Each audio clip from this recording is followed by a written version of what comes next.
अस्सलामु अलैकुम वरहमतुल्लाहि वबरकातुह। उम्मीद है कि आप सब खैरियत से होंगे। आज हमारा लेसन नंबर 19 है और तख्ती नंबर 15।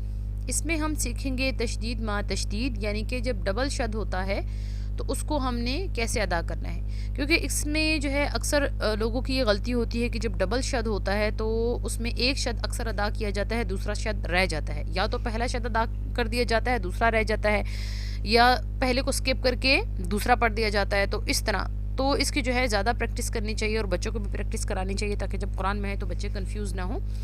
तो चलिए शुरू करते हैं। अऊज़ु बिल्लाहि मिनश शैतानिर रजीम, बिस्मिल्लाहिर रहमानिर रहीम। या ज़बर ज़ा यज़। अब जैसे मैंने बताया था, जहाँ पे भी शद होगा उस लफ्ज़ को हम सख्ती से पढ़ेंगे और उसके ऊपर थोड़ा सा रुकेंगे। या ज़बर ज़ा यज़, ज़ा ज़बर काफ ज़क, यज़्ज़क, काफ खड़ी ज़बर का, यज़्ज़क का। अब देखें, अक्सर इसको लोग अदा करते हैं यज़क का या यज़्ज़का, तो वो दोनों तरीक़ों से जो है वो गलत होगा। दोनों शब्दों को हमने स्ट्रिक्ट करना है और दोनों को सख्ती से पढ़ना है और दोनों पे रुकना है।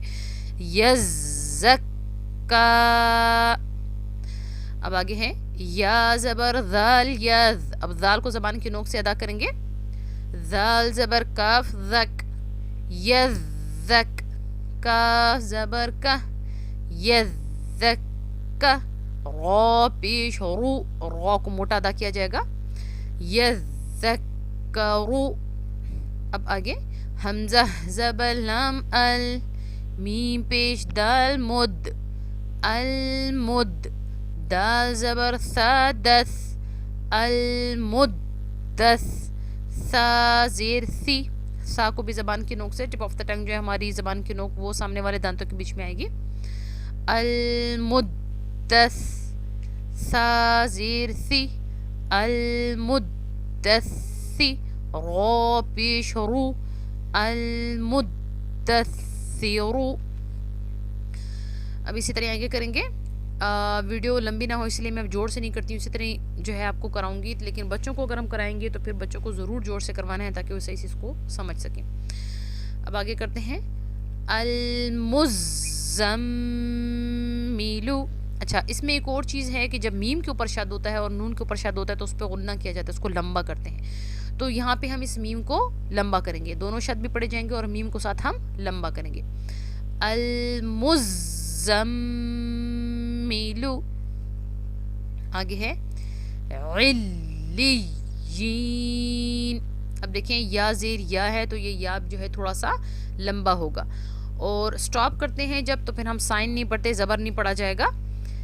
इल्लियीन, इसको अक्सर लोग अदा करते हैं इल्लियीन, इल्लियीन नहीं होगा, इल्लियीन।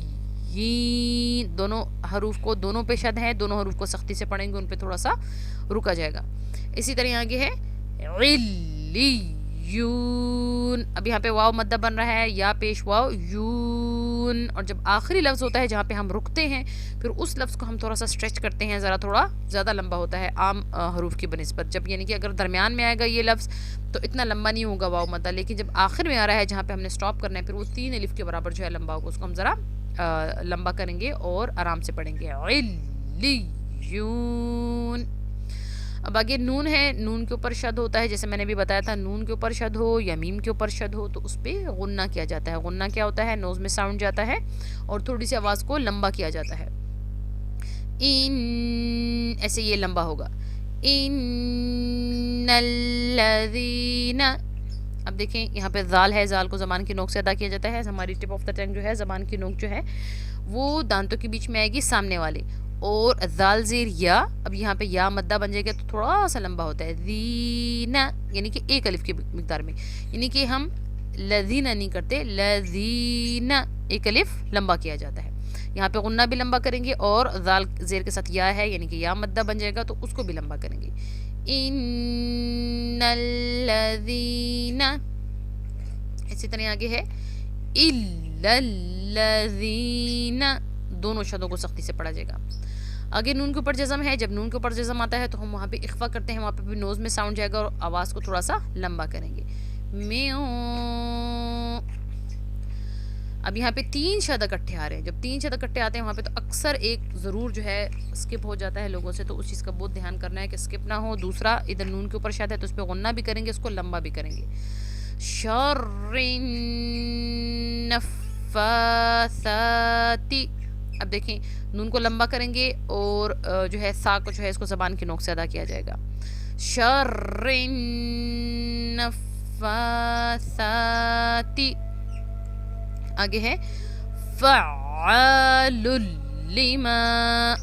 اب دیکھیں عین ہے, اس کو مڈل تھروٹ سے ادا کریں گے.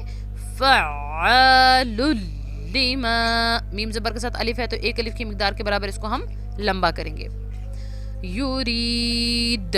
اب را زیر یا ری, را پتلا ہو جائے گا اگر اس کے ساتھ نیچے زیر ہوگی. را کو باریک پڑھیں گے اور را زیر یا یعنی کہ یا مدہ بن جائے گا تو اس کو ایک الف کی مقدار کے برابر ہم لمبا کریں گے, یعنی کہ یورید نہیں ہوگا, یورید. اور دال پہ قلقلہ ہو رہا ہے. قلقلہ کیا ہوتا ہے, جیسے میں نے پہلے اپنے ایکسرسائز میں بتایا تھا کہ قاف قا با جیم دال, یہ وہ حروف ہیں کہ جن کے اوپر جب جزم آتا ہے یعنی وہ ساکن ہوتے ہیں, جہاں پہ ہم نے رکنا ہوتا ہے ان پہ, تو وہاں پہ ان کو جو ہے تھوڑا سا پش کر کے تھوڑا سا دبا کے پڑھتے ہیں, اس کو کہتے ہیں قلقلہ. د کر کے پڑھا جاتا ہے یورید. تو یہاں پہ ہماری ایکسرسائز فنش ہوتی ہے ڈبل شد کی, اور اس کی بہت زیادہ پریکٹس کریں خود بھی. اگر بچوں کو کرا رہے ہیں تو ان کو زیر زبر سے کرائیں اور بار بار کرائیں تاکہ ان کو مشکل نہ ہو. تو نیکسٹ ایکسرسائز کے لیے ہمارے ساتھ بنے رہیے, انشاءاللہ نیکسٹ ایکسرسائز میں ملاقات ہوگی. السلام علیکم ورحمۃ اللہ وبرکاتہ.